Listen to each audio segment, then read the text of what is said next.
మీరు చూస్తున్నది మాడుగుల హల్వా అండి.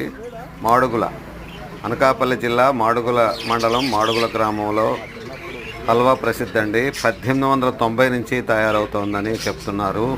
మా చిన్నతనంలో కూడా ఇప్పుడంటే ముక్కలు వస్తున్నాయి, కానీ అప్పుడు ఇలాగ ముద్ద కింద అమ్మేవారు. గోధుమ పాలు, పంచదార, నెయ్యి, డ్రై ఫ్రూట్స్ వేసి తయారు చేస్తారండి. అందరికీ నమస్కారం. నేను మీ నాన్నరావు. నేను బాగున్నాను. మీరు ఎలా ఉన్నారు? మాడుగుల హల్వా ప్రత్యేకంగా తెప్పించుకోండి, చాలా బాగుంటుంది.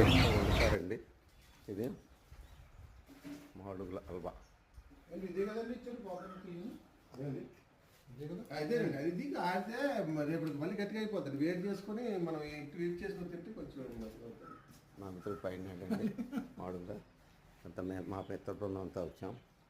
చూడండి, ఆనందపడతారు. ఎవరైనా మాడుగులు వస్తే మాత్రం ఇక్కడ సార్ పేరేం చెప్పాలి? ఇక్కడ దీన్ని త్రినాథరావు గారి షాప్ అండి. అది కార్ఖానా షాప్ ఉండదు, మన మోదకొండమ్మ గుడికి దారిలో ఉందండి. దయచేసి నా వీడియోలు నచ్చితే దయచేసి లైక్ చేసి, షేర్ చేసి, సబ్స్క్రైబ్ చేయమని కోరుతున్నానండి. నమస్తే, సెలవు, మీ నారాయణరావు.